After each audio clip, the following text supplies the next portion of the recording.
mind so refined, I got no time for no games. Ask yourself, why would I make time for you lames?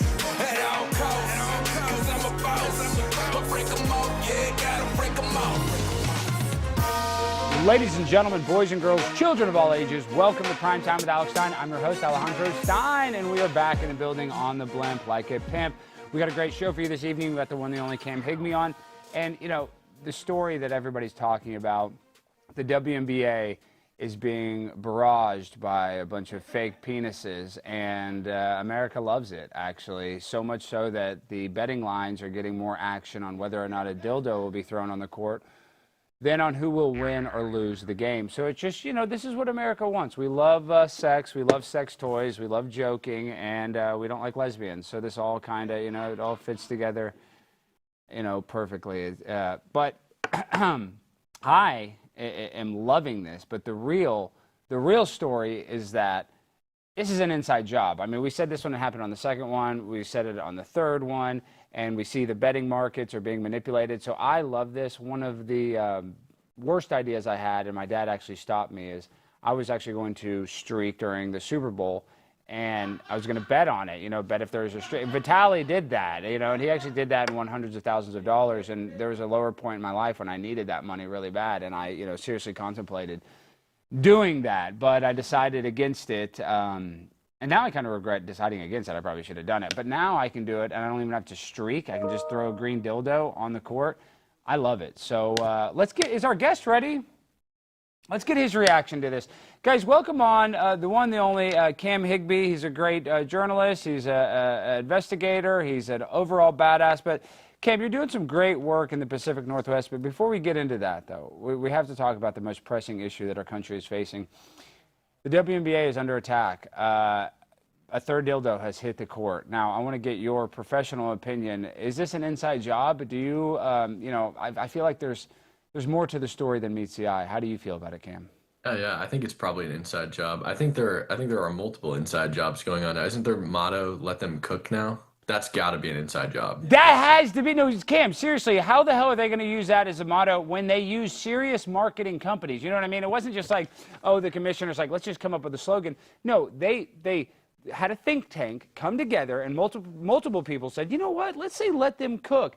And in reality, we know lesbians are the worst cooks. And I love lesbians, but they're good at Home Depot and home improvement, but, you know, they don't cook that much. You know, we need like a sassy Italian woman to cook. That's a heterosexual with 7 kids. So, Cam, you're doing a lot of great work. What is going on with all these protests, though, in your neck of the woods, in Seattle and the Portland area, and from Oregon to Washington to, you know, California? Seems like they're not even hardly protesting when compared to Oregon and Washington. So what's going on? Yeah, well, I mean, the National Guard and the Marines worked in LA. Evidently, as soon as the National Guard got there and the police actually started doing their job, the protests pretty much suppressed. They stopped totally. I was there during the LA riots, but it's all ICE stuff. So they're protesting mass deportations and actually just ICE being in their cities at all. So right now I'm in Portland, and there is an active occupation of the ICE facility in Portland. So they basically have an encampment a couple steps to the side of the Portland ICE facility outside of a school, and they are just there 24/7. Some nights it's really rowdy, some nights it's really dead. Like last night it was really dead. But just constant violence against police and ICE and preventing them from doing their jobs. No, that reminds me of what I need to do. I recently, they decided not to renew my contract here at the Blaze for this show. If you prefer not to wait on hold, so, you may also submit your information using the HSI tip line web tip form located at www.ice.gov/. So ICE is offering a $50,000 sign-on bonus. So I'm going to try to apply real quick. Let's see. Para español, oprima número 4. Okay, no. If you are calling about an appointment with ICE or to change your address with ICE, press 1. If you are calling to provide a tip or add the Homeland Security Investigations tip line is for reporting crimes and violations of United States laws under the jurisdiction of the U.S. Department of Homeland Security. Wait, did they know we're on a TV show right now? Like, what the hell? Homeland Security Investigations, commonly referred to as HSI, is the principal investigative arm of Immigration and Customs Enforcement, Okay. also known as ICE, Yes. a component of the U.S. Department of Homeland Security. Can I talk to a All representative? information received on the Representative! tip line will be reviewed by appropriate personnel. HSI retains the discretion. It's just, are they ever going to, how do I get a hold of ICE? They're not answering at all, Cam. For reporting only. Let's see. Tip Hey, line personnel come to cannot Portland. provide any information regarding whether your tip will be acted upon Okay. or when it might be acted upon. How, The HSI tip Oh. line accepts anonymous tips by phone.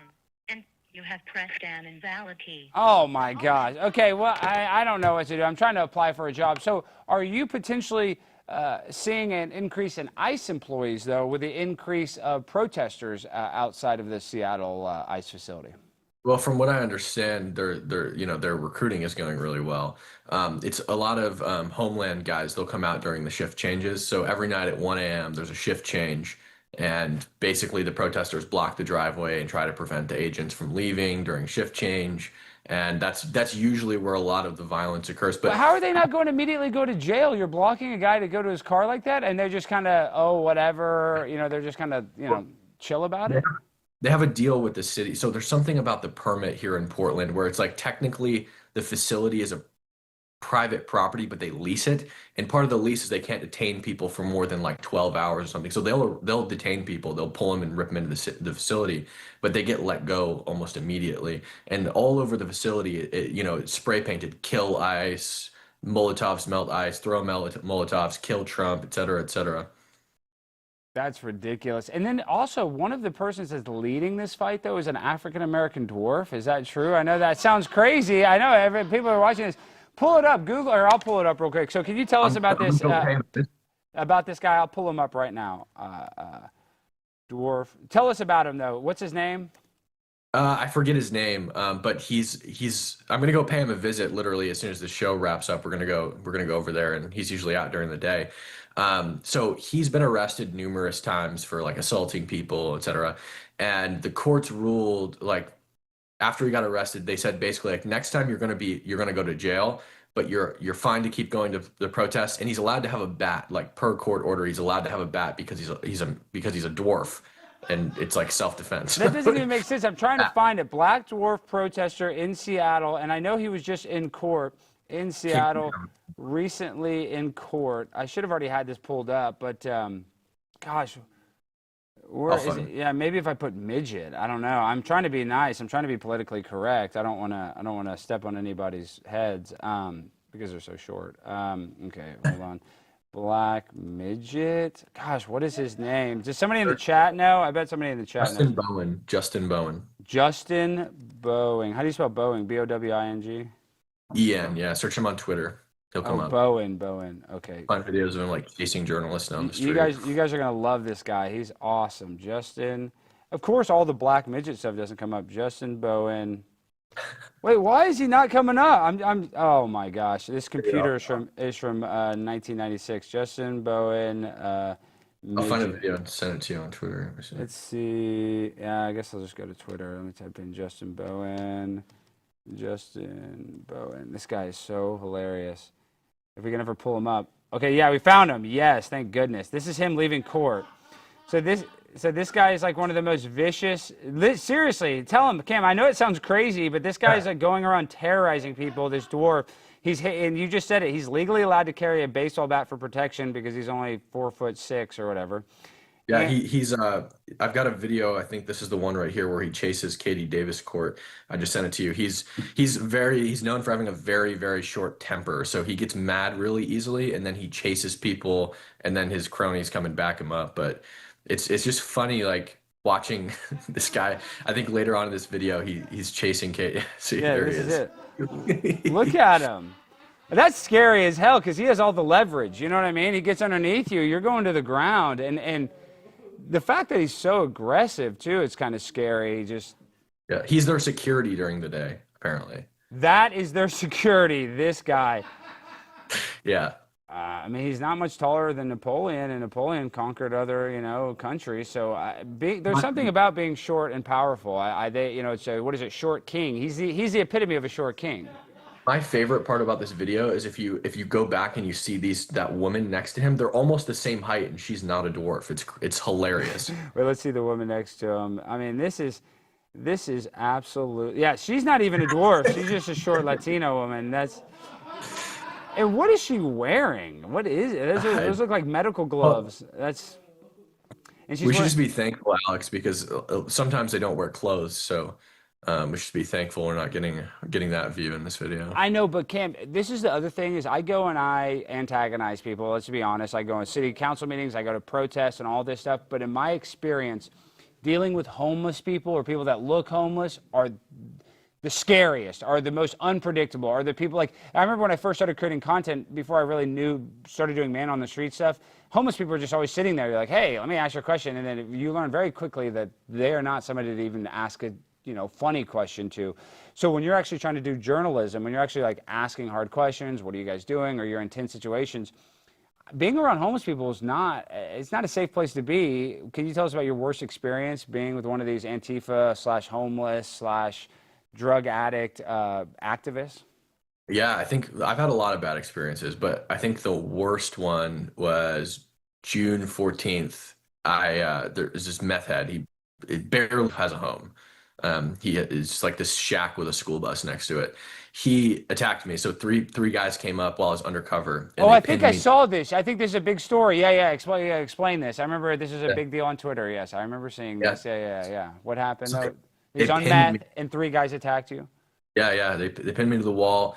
They picked me up, so he's choking me from behind, and then he hits me in the head twice with SAP gloves, which were filled, like the knuckles are plated with fiberglass. And then, so he dented my helmet. I turn around, grab my pepper spray, and then he kicks me in the face, and I ultimately pepper sprayed him. But it's one of the few cases where journalists he's behind bars now, so it's one of the few cases where journalists get justice after being attacked because I pepper sprayed him. So he had to, if you try to treat pepper spray with a mask on, you're going to waterboard yourself. So you had to pull his mask off. Oh, you doxed it basically. So you knew who it was. Oh, wow, that's really smart. But this is the other thing. It's like that pepper spray. You're lucky that worked. There's instances where you pepper spray a guy and then he's got a knife. So it's just, you're very lucky. Not trying to, rain on your parade. I'm so happy you went to jail. But when you deal with these people that have nothing to lose, they will kill you. They will, you know what I mean? They're not worried about losing their job or whatever. And we talk about the homeless issue, but in Seattle, Boston, and these major cities that have a lot of wealth, they actually do spend a lot of money on what we call the homeless industrial complex. But these people, even if you give them a free apartment, they don't even want to live in the free apartment. So how do we actually fix homelessness if they even have access to a home and they choose not to live in that home because they're so mentally ill, they just feel more comfortable on the street being a vagrant? Yeah, it's a big problem. I mean, there was just somebody, I saw a video in Seattle this morning, a woman, she's been given a free apartment by the city, but she's still sleeping on the streets. And most nights she doesn't even go to her apartment because she feels more comfortable on the streets. It's insane. So it's a lot like criminal justice recidivism, where criminals get out of jail and then they just go and commit a petty crime on purpose to get sent back because they don't know how to survive without jail. It's a lot like that. So I don't know what the solution is. Well, I recently saw where a guy robbed a bank because he had terminal cancer so he could get free health care from the prison. I thought that was pretty sad. And there are instances where people are just so institutionalized that the thought of going out in the real world is scary to them, and they'd rather be in prison and just getting the free food in the commissary, and they're just more accustomed and comfortable in that lifestyle. It's very bizarre, but I think it's a mental health issue. So unless we can fix their mental health, we're not going to be able to fix a homelessness problem, right? I mean, yeah, for sure. It's just like, I feel like if we could just, with the homeless people, if we could like work them or something. I don't know how we can get them, to be beneficial for society, but instead of like pooping on the ground, maybe instead of like doing drugs, maybe they could I don't know, what is a way, if they're sitting out on the street, that could be beneficial? Like when San Francisco has, Xi Jinping or whatever the hell come in town, they get rid of all the homeless people for a day. I don't know why we can't do that on the streets of San Francisco. Like why we can't just, I guess, put them to work or make them beneficial for the city, make them clean up the poop and then give them free fentanyl. Okay, Cam, you're on the ground reporting though. Is this problem going to get worse or is it going to get better? Because I've only noticed since Trump came into office that people are more radicalized and more organized in their protests. Yeah, I think it's going to get worse temporarily. Then it'll probably die down until next summer. So Tom Homan is coming to Portland and Seattle, and when he comes to Portland and Seattle, it is going to be bad. Yeah. I'm sure they're going to be rioting, throwing Molotovs, storming. They actually stormed the gate of the facility one day here in Portland, so I'm sure that'll happen again. Well, they tried to catch the courthouse, the federal courthouse in Portland on fire for 60 days, and the person only got like house arrest or something. So they don't even care. Do you think the people in Portland like this? Did the mayor of Seattle, do they like this? There's no way they do, right? Well, they're adherent to their voters, so that's the problem. Is like the Antifa people are their voters. So I actually confronted the mayor of Seattle on this issue. So there was a Christian worship event in a gay park in Seattle. It's like where all the gay people live. It's like West Hollywood, right? They all live in this specific The neighborhood. In the park. gayborhood is what we call that here, the Cedar Springs area of Dallas, the gayborhood. Yeah, yeah, you know. Yeah, that's what they call it too. Yeah. So this is also like the police union president calls this like the proving grounds for Antifa. This is where they go all to this park. And so this Christian worship event, they applied for a permit down in Pike Place. The city said, we don't want the tourists seeing these. And they're politically affiliated. They wear MAGA hats and, they don't want trans people reading to children and whatever. So they do their event here, just a Christian worship event. Antifa storms the stage, police mass arrest them.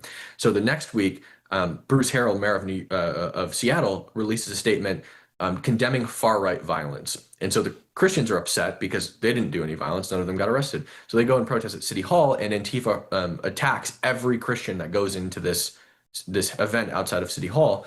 And I confronted the mayor on this, and I went and asked him. I pretended to get a selfie with him. Hey, can I get a selfie? Hey, are you going to condemn like the Antifa violence on these Christians? And he just like, wait, white as a ghost. Couldn't answer any questions, but I was recording. He told me to put the camera down. He'll talk to me. And I was recording with my Meta smart glasses. So I got the whole conversation, but he refused to condemn left-wing violence. That's ridiculous. But one thing I've noticed about Antifa, and I'm sure you've noticed, I know we did show you guys a black dwarf, but he's the exception to the rule.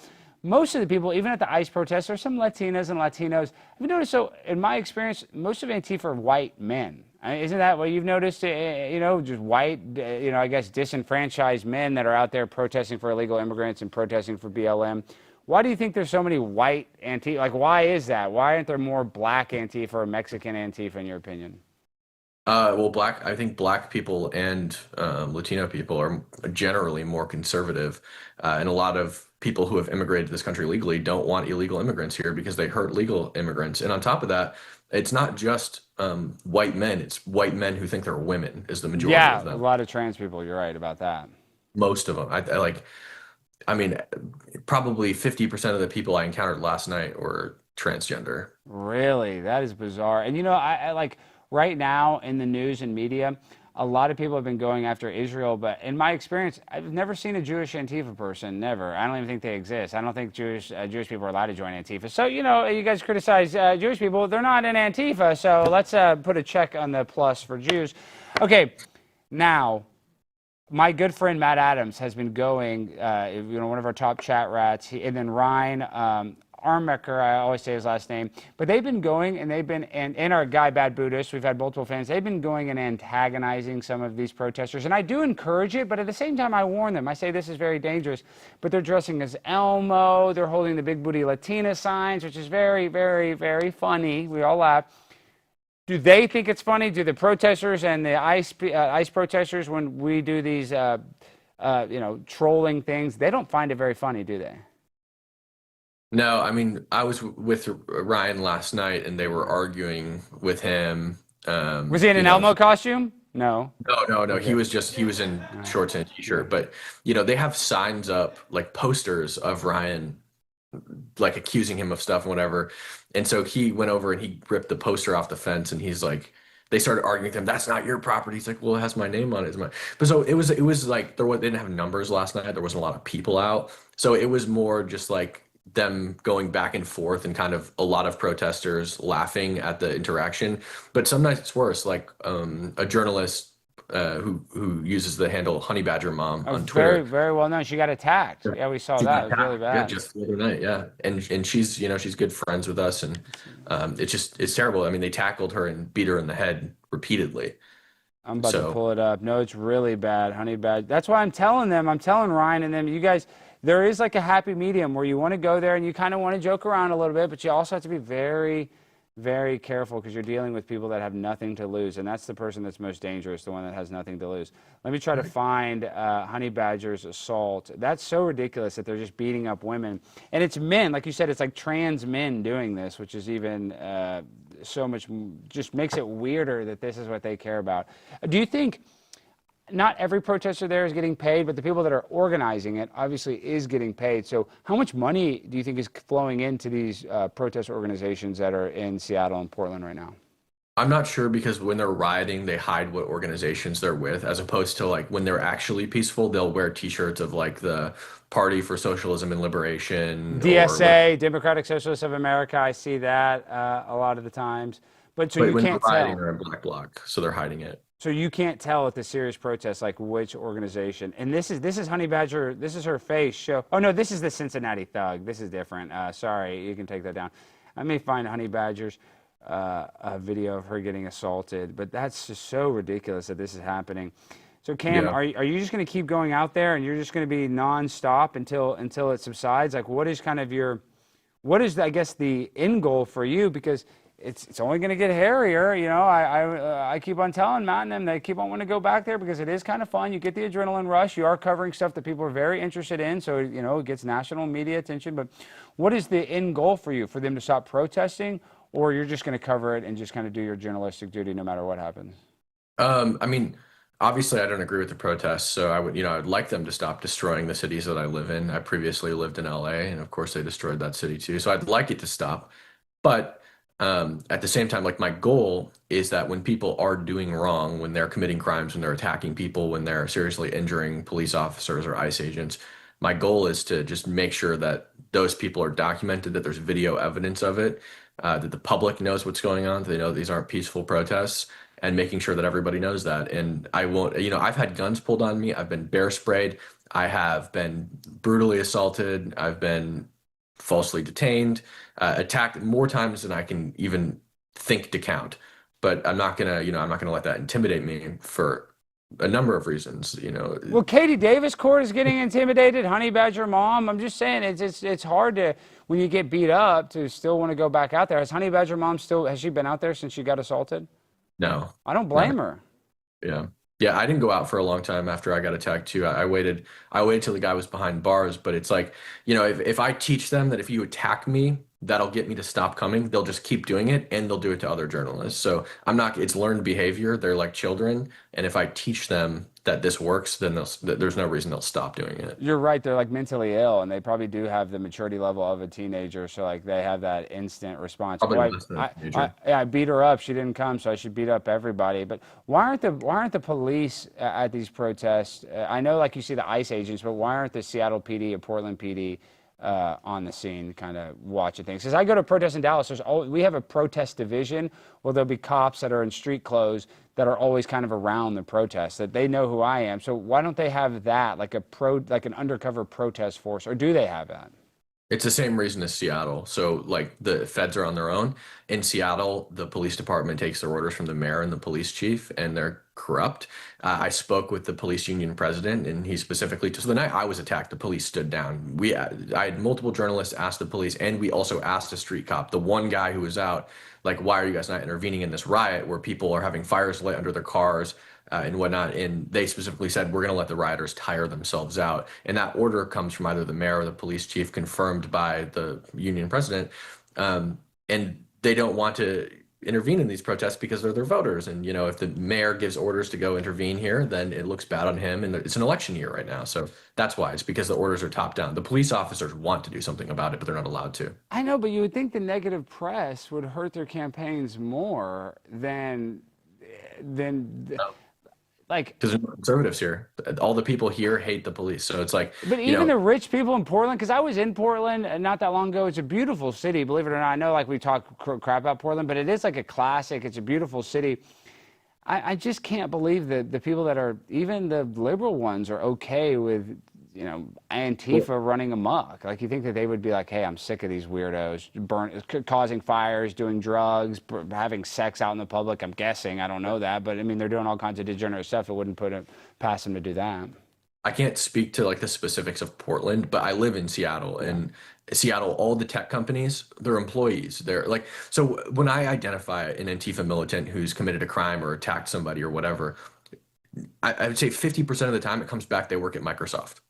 So it's like their What? entire workforce is like Antifa people. Yeah, yeah, everyone here is crazy, man. Well, So I had an interaction, sorry to cut you off, with this guy named Benjamin Song, I'm pretty sure. Let me pull him up. And so this guy is going viral. He actually organized the attack at the ICE facility where they shot, I don't think the ICE agent got killed, but it was this Asian guy. And long story short, he's kind of a goofy Asian kid. He was on the FBI's most wanted list. They tracked him down. And are you okay, Cam? Did goofy Asian kid? my hotel phone just went off for some reason. Okay, no worries. No, I was worried. I thought maybe I said something wrong. Maybe you're half Asian or something. We love Asians. Tim Pool's my very good friend. He's Asian. But wait, why was I talking about Asians? Now I lost my train of thought. Why would my Ben Song? Oh, a kid. He just looked like a small Chinese guy. He wasn't very scary. He was at the drag queen story time. He always had these guns. It's always like, let me see if I can pull up my drag queen story hour. So he always had a gun outside of these drag queen story hours in Dallas. Or excuse me, it was in Denton. And I used to tease him, make fun of him, say all kinds of, inflammatory things to him. And he ended up organizing the trying to kill a murder for hire of an ICE agent. So it's just kind of weird. Like, I was literally teasing this guy years ago, and then he ended up becoming a murderer. So this is the video. Of course, he's going to do some stupid ad. Here, let the ad. But he was, let me see if I can show you in this video. Let me see. Okay, now you can show my screen. Okay, this is it. See, this guy keeps on. So he's one of these guys. I'm pretty sure that's the Chinese guy. And I know that sounds crazy, but he's like one of the organizers of it. And let's watch the video. See, this guy keeps on trying to bump me every time I walk by. You right? Dude, I'm walking down the street. I'm standing here. I'm allowed out. Let him go sideways. Get out of my... Alright, Alex, you need to leave. I'm not leaving, guys. You're trying to get in my way. I'm here on a public street. Get out of my way. Oh my God, guys, I'm so scared. So that guy, I know you can't tell because he has all that stuff. That was a Chinese dude, and they actually ended up ambushing an ICE agent and shooting him. I don't think the ICE agent died. But so I guess my whole point of that story is that even though they look like they're some soy boy and they look like they're, some twink, they're capable of doing some very serious, deadly stuff. Yeah, for sure. And they're leftists, so they're like, they're communists. They believe in gun ownership because their end goal is to have a revolution, and you can't have a revolution without guns. And they know that. They're not, the stereotype is that people on the left are afraid of guns, think they'll shoot themselves. That's liberals. Leftists carry guns, just like in that video you just showed. And they do the same thing in Seattle, where they guard their protests with guns sometimes. Yeah, what is the gun policy in Seattle? Do they, because like in Texas, we have open carry. In Seattle, can they walk around downtown Seattle with a gun? Yeah, you can open carry at protests, but you're technically not supposed to, per city measure, you're not supposed to open carry at a protest, but you can open carry in other circumstances, and you can concealed carry at a protest. But the problem is a lot of these protests are happening on federal property now. So it's a felony. You can't carry at all on federal property. It's a felony. Well, I hope you're carrying. Do you carry a gun? I don't carry at a protest because they also have guns. And if I was to, reach too high, my they could tackle you and take your gun. I always think about that too. My girlfriend is like, "How you should bring a gun." I'm like, "Well, if you're 10 guys and you can't reach the gun, they're gonna get the gun." And it's just it's a very hairy situation, Cam. I really want to encourage people that are covering this. We love it. I really appreciate your good work, and I think it's very important work because a lot of people are not going to go cover this. We wouldn't even know this was happening if it wasn't for Honey Badger Mom, you, Ryan. Katie, you guys have really exposed a lot of this, but at the same exact time, in the same exact breath, this is dangerous work, and this is not something to just kind of, even though you can wear the Elmo suit, it might seem funny, but it's really not that funny, right? Yeah, it's dangerous. Well, Cam, before you go, how can people find you and support you? Yeah, live coverage is on Twitter at Cam Higby, and then I do detailed debrief and breakdowns of everything I cover on YouTube at the same at Cam Higby. And Cam, before you go though, I guess I want to ask you, Trump and this Epstein stuff, we're about to cover it. Now he's saying it's a total hoax. I'm getting a little frustrated with the Trump administration and their transparency when it comes to this issue. Do you think we're going to get any I guess, new information when it comes to Epstein stuff, or do you think that's going to get memory hold and we're not going to get the info that we want? I don't know. It's such a weird situation. I don't know why. I don't know why he's hiding it so much. A lot of people think it's related to Israel. I personally think that it's damaging Israel because I don't think it's involved, but because he's hiding it, people jump to that conclusion. But I don't know. I'm afraid that it will get memory hold, but it's just a really weird situation. Well, I talked to some people that actually are in the intelligence field or intelligence agencies, and they have just kind of, I'm like, why aren't they going to tell us? Why aren't they going to tell us? And regardless if Israel's connected or Saudi Arabia or America, there's weird clues with Ghislaine Maxwell's dad, this and that. But if it's classified information and that he might have been an informant for the CIA, or even now it's come out that he was an informant for the FBI, it's just there's levels of classification that do not get declassified. So if somebody classified this information as being at the highest level of secrecy, then it doesn't matter what Donald Trump does.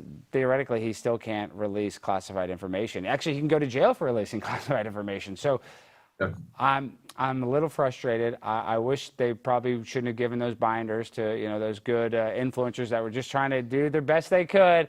So I really don't like the optics of all that. But I still love Donald Trump. I hope that we can, I guess, right the ship. How would you rate, though? That's the last thing. How would you rate Donald Trump's presidency in the first 6-7 months?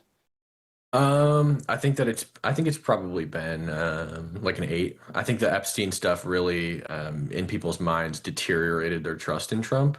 But I think other than that, pretty much everything's been really good. The big, beautiful bill, in my opinion, was really good. Done a lot of good. The January 6th, I like that. Trump has done a lot of good, and I think he can still get it up to an A level or a 90 level.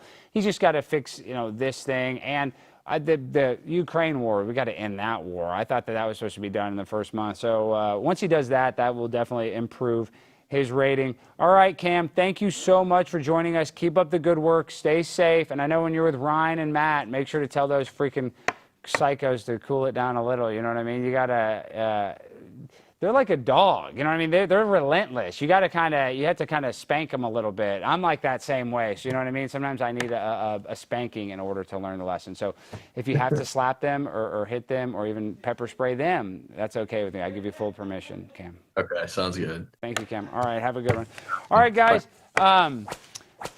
You know what? Are you being lied to? Wall Street tells you the only way to retire is to pour your savings into a 401k or IRA and hope for the best. But if that's true, why do studies show the average American will outlive their savings by 10 years? Even the inventor of the 401k says it's a monster that should have never existed. It's time to get to the truth and discover a better way. Bank on Yourself is a proven retirement alternative that banks and Wall Street don't want you to know about. Your money is guaranteed to grow even when markets fall. Your principal and growth are locked in. You'll know your tax rate in retirement, 0 under current law. You're in full control. No government penalties, no restrictions, and your money keeps growing even when you use it. With built-in inflation protection, your savings grow by a larger dollar amount every year. You can get a free report that reveals how you can bank on yourself and enjoy tax-free retirement income, guaranteed growth, and control your money. Just go to bankonyourself.com/Alex and get your free report. That's bankonyourself.com/Alex. One more time, bankonyourself.com/Alex. Really appreciate that. If you guys want to try to save money. Jimmy, does Bank on Yourself realize that our audience is poor? I think that's why it's more efficient than a 401k.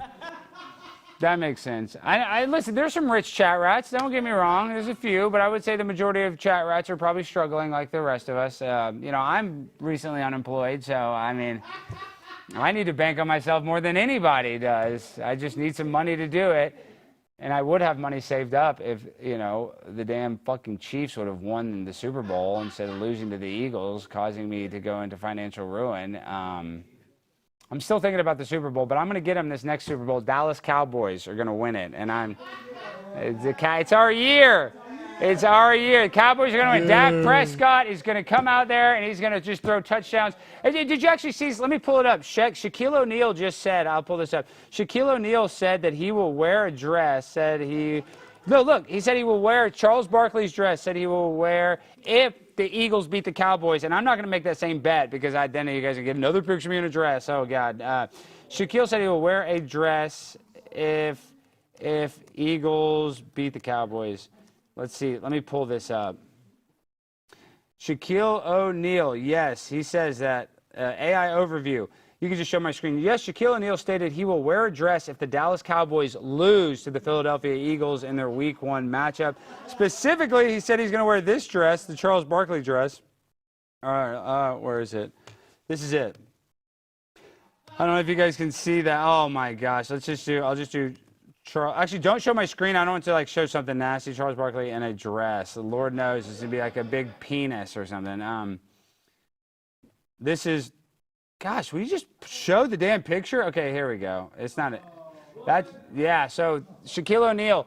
I hate to break it to you, dude. I'm a huge Dallas Cowboys fan, but they're going to get their ass kicked by the damn Eagles, especially the first week of the season. Micah Parsons has been holding out. He's our best defensive player, so he's going to be out of shape. CeeDee Lamb's good wide receiver, but, I mean, he's not going to be able to catch 6 touchdowns to win the game because our defense still stinks. So, love the Cowboys. We're still probably going to win the Super Bowl because that's, we have to be the eternal optimist as a Cowboys fan. Okay, now, I want to show the shot of the dildo throw. Now, if I didn't think that if I thought the show was coming back, I probably wouldn't show this. I'd be worried that there might be a dildo on the YouTube. But because it is a green dildo and it's not technically pornography, I guess we're going to play the clip. So this is the latest craze of the WNBA is to go to the game and throw a green dildo on the court. And America's loving it. Like I said, more people are betting on whether or not a dildo will get thrown on the court than the actual outcome of who will win or lose the game. So America's loving it too. Let's watch the third dildo hitting, what is this, WNBA 7. Oh, look out. Something just came onto the floor. Look how she kicks it! Damn! That's not the first dick she's kicked, I'll tell you that much. Was being made. Sophie Cunningham loves it. She's like, I've seen one of those before. She knew exactly what it was. I mean, I'll be honest. Oh, look out. Okay, now let me go to my Twitter real quick. I think I bookmarked where the betting markets are. I, for one, am all about this. I'm actually going to start going to a lot of WNBA games. And while the show is still going on and Jimmy's still under my control, I'm probably going to have Jimmy sneak in some dildos and throw it on the court. But let me go to my freaking bookmarks. Let's see. They're not allowing bags, so how will I get it in? You know how you're going to get it in. You're going to stick it right in your... You're going to get a lot of freaking lube, and you're going to just stick it in your keister. You're going to just boof it. Really, though, how could they stop it? If it's all rubber, then it's not going to go in a metal detector. And if you put it in your junk area, I don't know how they're going to be like... I mean, are there going to be people looking at your penis as you will? They probably know I don't have that large of a penis. How would they know that? You know what I mean? They're just going to look at you. Context clues. They're going to be like, yeah, he has small penis energy. Like, there's no way. Maybe if you wore blackface, they might believe it. But wait, show my computer screen real quick. I still can't believe this. Polymarket Sports says the WNBA betting volume on dildos surpasses betting volume for who will win the game. Now, this is brilliant. I just love that we have hacked the WNBA where we can have a gambling edge. Because I was just at a Texas Senate hearing testifying that I like transgenders in women's sports because we can gamble on them. It's something that I've said from the start. It's something that I will never waver from. And now we have a gambling edge where we can take advantage of women's sports, which I love doing. I love marginalizing women's sports because women's sports suck. And I love this. I just really... at first I was a little indifferent to it, but now that we're on the third leg of it, the third dildo hitting, and now that we know that the betting markets are being manipulated, I hope it never stops. I hope that they start, betting over and under how many dicks will hit the court. You know what I mean? It's going to be 3 dicks this game, 2 dicks. That will make the game much more exciting. I think that will encourage more fans to go there. So really and truly, the WNBA getting press, even though it may be for a green dildo, all publicity is good publicity, even for the WNBA that nobody watches. So I'm loving this all day long. Now, there's breaking news. Enough about weird sports stuff. We're going to go to another weird sports story. The quarterback of TCU has come out as a card-carrying furry. Now, this show, we sent our producers to Furry Con. They went there and loved it. I think Jimmy is a furry. Honestly, I don't even know if he's not. I know that he enjoyed his time there being a furry temporarily. But this quarterback is now openly a furry, and the players in the locker room are complaining that he has a litter box in the locker room, and I don't think that that's really that big of an accommodation to make. Like, he is a starting quarterback. Now, if this guy was like an offensive lineman or the kicker, it'd be ridiculous. But he is the star of the franchise. He is the quarterback. If he wants to poop in a litter box, if he wants to wear a furry tail, I don't give a damn as long as he can throw the rock on a dime. That's really all that matters. So a lot of the hate that he's getting for being a furry, I think, is unfair. You know, just the fact that he's a sexual pervert doesn't mean he's not a good quarterback. And in America, the most important thing to Americans is whether you're good at sports or not. Because you can be a wife beater, you can beat your wife, you can cheat on your family, you can cheat in sports. Yeah, you can abuse animals. Michael Vick, and I love Michael Vick, and I love animals. So that puts me in a moral conundrum, but guess what? I forgive him. Why? Not because he's black, but because he's good at football. And that is really the common denominator. You can be a degenerate person, you can be evil, you can be Middle Eastern. If you're good at football, don't exist. I mean, there's no, Allahu Akbar football players.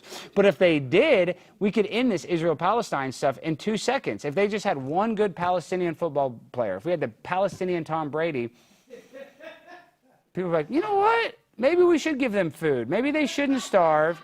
Maybe they can gain some weight and we can turn them into future football stars. So that's really what it all comes down to. The Blind Side. Everybody loves the movie The Blind Side. What was that about? Oh, big black guy was homeless. Nobody wants a black homeless guy in your house unless he's good at football. Then you're like, come on in. Oh my God, you're good at football? You're homeless and black? Oh, please, let me give you a free car and let me pay for your private school. So that is the problem. It's not that you're ugly. It's not that you're poor. It's not that you're dumb. It's that you're not good at football. Because if you're good at football, it overcomes everything. And I was good at football. It's probably the reason that I'm actually so dumb, because I was a good football player. Even though I went to Highland Park High School and they were very strict, I really wish they would have broken some rules for me. But because I was such a mongoloid and I was actually good at football, I think they may have given me some extra time or some help or some favors. And now that's partially the reason why I'm retarded. Okay. Now, Biden is going and doing a heel turn on our girl Kamala Harris. I don't like this at all, but the Biden camp is ready to drop dirt on Kamala Harris if she comes after him in the new book. Now, I've read this book. One of the worst things of Kamala Harris that I read from this book is that in her campaign, where they spent $1.3 billion and still they were $100 million in debt somehow. Don't even know how that's possible. But she was upset, and this is no joke. You guys, I know I joke around, I make stuff up. It's hard to tell what is real and fake. Look this up. The big, drama in the book was, and her birthday is in October, which is a month before the election in November. And she literally said this in her book. She blamed part of her struggles on the campaign trail because Doug Emhoff forgot to get her a nice birthday present on her birthday. I'm not kidding. And I get it. Like, I love my baby. She likes her birthday. Everybody, you got to get them a little present. But when your wife is spending $1 billion on a campaign, what the hell can you buy her? I mean, you're going to get her some flowers? Everybody's giving her flowers. What are you going to buy her a purse? She's already buying purses with her campaign money. I mean, hell, she's buying Gucci, Fendi. That's what she spent that stuff on. She bought a bunch of Birkin bags. So I'm actually empathetic to Doug Emhoff. And I have read the whole book. Jack McCarthy, I'm in a fantasy football league with Jack McCarthy. Barstool, they don't even know that I'm in it, but I actually lost that league, and Jack made me read the whole entire book. So there was a lot of good takeaways that I learned from it. I learned that, Kamala Harris, it was her cocaine in the White House. I think that was a pretty big story. I don't know why the media hasn't picked that up. We also learned that Kamala Harris is actually not black. She actually admits that she's Indian. And so there are some big bombshells in this book. I encourage everybody to read it, and it's only at a second grade reading level, so you can, literally, any kid can read it. Now, friend of the show, Opie and Anthony, longtime co-host, Jim Norton. We love Jim Norton, but Jim Norton is getting a lot of heat. Who is the author of this? This guy's one of my favorite authors. Wayne Kerr Hoffman. Yeah. Wayne Kerr Hoffman is one of the best authors doing online journalism. And he recently got a quote from the fantastic Jim Norton, one of the funniest in the game. You know him on Tough Crowd, Opie and Anthony show. In this article, I thought was a little egregious. He said, yes, my wife has a penis, and I suck her off every day. I'm still straight. And I want to say, I think that makes sense. I mean, I mean, if it's your wife, it's not your husband. And just because your wife happens to have a penis, that doesn't make you gay. Now, your wife might be gay. I mean, but you're not gay. Well, actually, yeah, wait. That is kind of confusing because his wife is a woman getting head from a guy. It's very confusing, but we just want to say that we are on your side. Jim Norton is not a homosexual. He just happens to be married to a chick with a dick. And even though your wife cannot use a women's restroom at the Texas State Capitol, I still protect her right to poop freely in states where they allow trannies in the bathroom. So we love you, Jim. Just tell your wife not to defecate in the state of Texas. Okay, next thing, Cory Booker gives our favorite rabbi, friend of the show, actual friend of the show, a guy that's come on the show a lot, Michael Jackson's rabbi. He is going viral for writing on the back of a black man. And, you know, it's not uncommon for Jewish people to take advantage of black people, slavery, but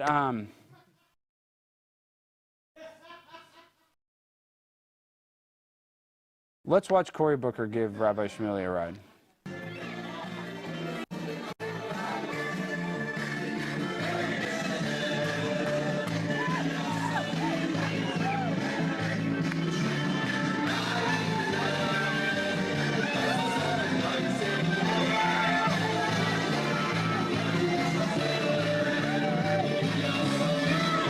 Just the way he's gripping on him like that. It's like he's choking him out.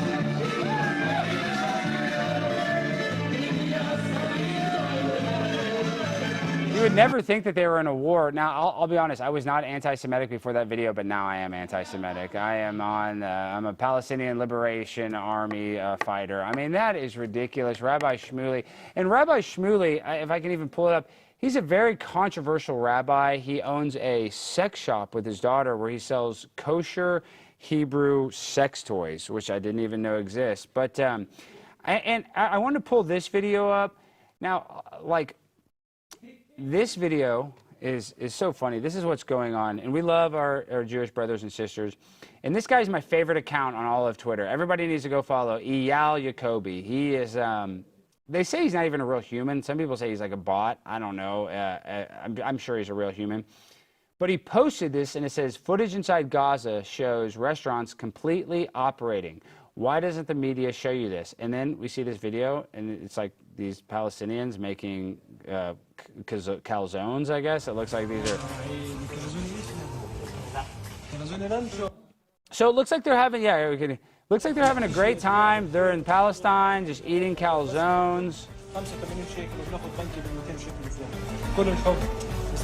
He's like praising Allah for this or something. I don't know what he's saying. I don't speak Aramaic. But what I do speak is timelines. This video is actually from 2002. You can see this. Show the computer. Grok said this video appears to be outdated and 2022 watermark and underrepresentative of the current Gaza. Current Gaza faces famine per the UN, Al Jazeera, yada yada yada, with children dying of hunger. Yacobi's claim misleads evidence from HRW and yada yada yada. So this is what we're dealing with: is that we have people, and both sides are wrong. You know, both sides are not 100% correct, but the propaganda that we see on Twitter constantly, it's hard to constantly defend Israel. And I do defend Israel. I respect my Jewish brothers and sisters. I mean that. I'm not anti-Semitic. But when you go around and you do exactly what you accuse your enemy of doing, you say that they're the ones that are lying about food and that they're using kids that actually have illnesses and aren't starving. They just happen to be skinny because they have multiple sclerosis or something. So you accuse Palestine and Hamas of lying when one of the biggest pro-Israel account posts a video of people eating in Palestine and saying that this is happening right now, when in reality it was happening over 3 years ago. So this is what's getting very frustrating. And I'm not going to pull this up, but Megyn Kelly just had Charlie Kirk on her show. And they were talking about how Charlie Kirk is very pro-Israel. He says in the interview that he follows Shabbat, which is an Orthodox Jewish ritual. You know, it's very important to their faith. He practices it. He loves Israel. and Megyn Kelly too. They even get accused of being shills for Israel. They talk about this in the interview.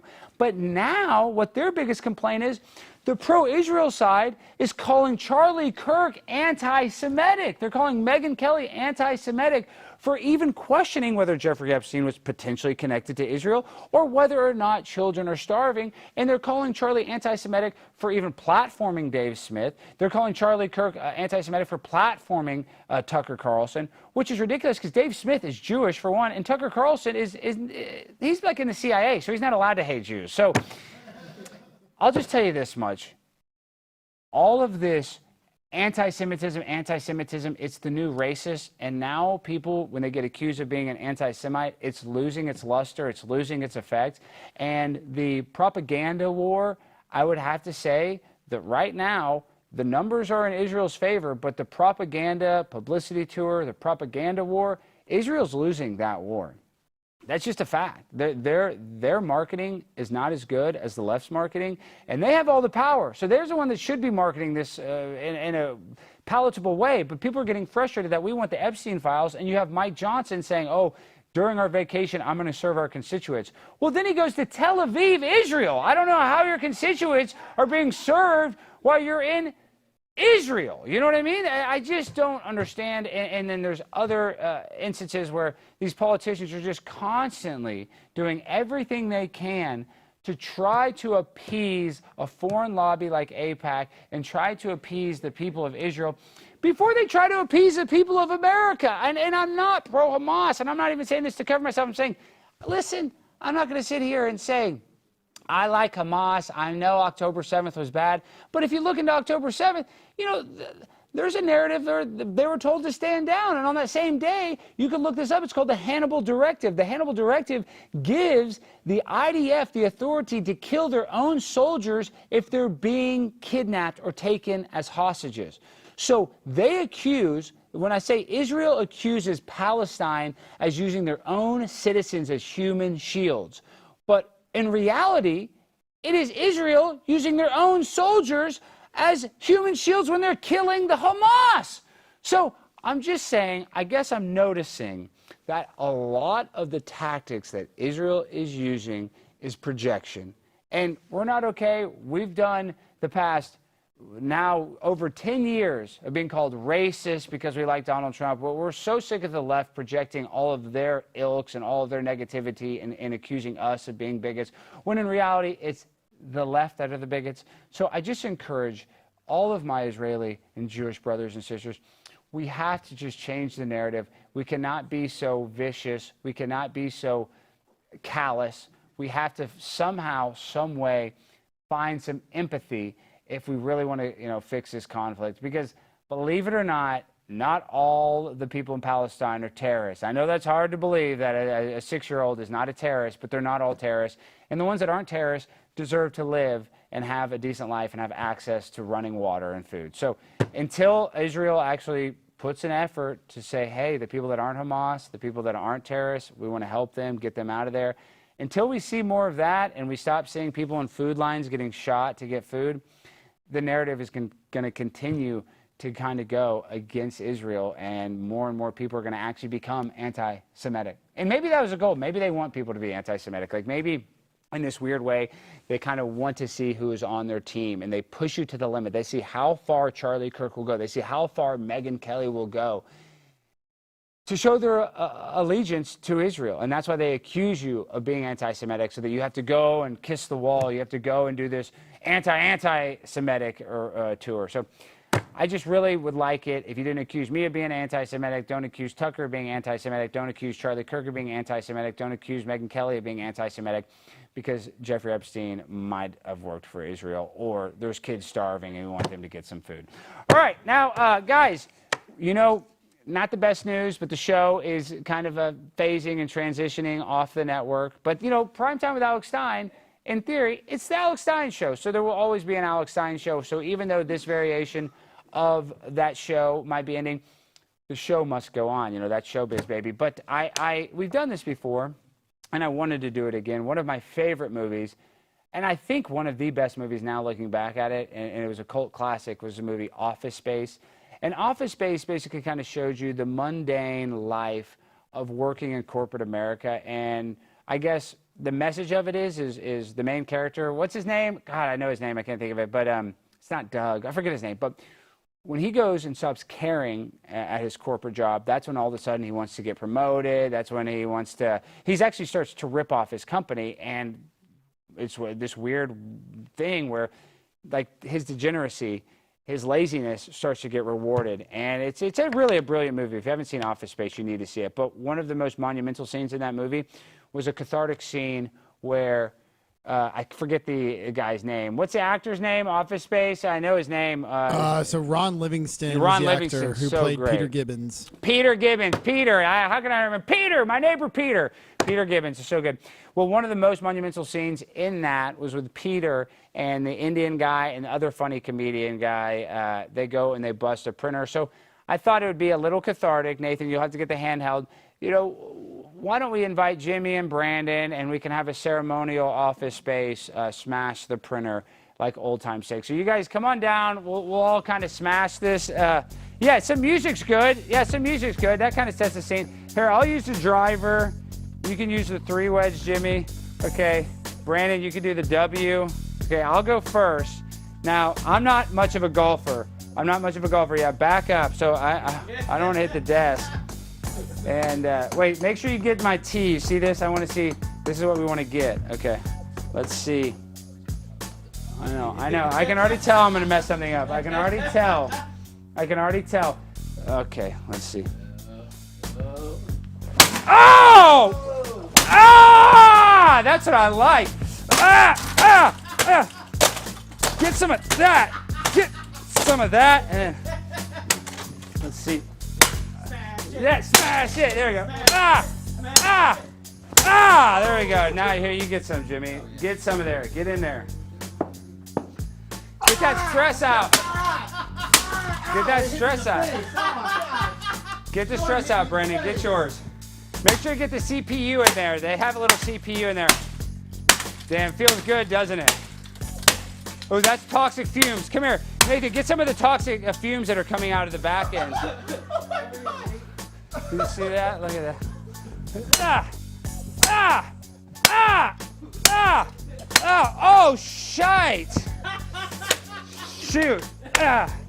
Man.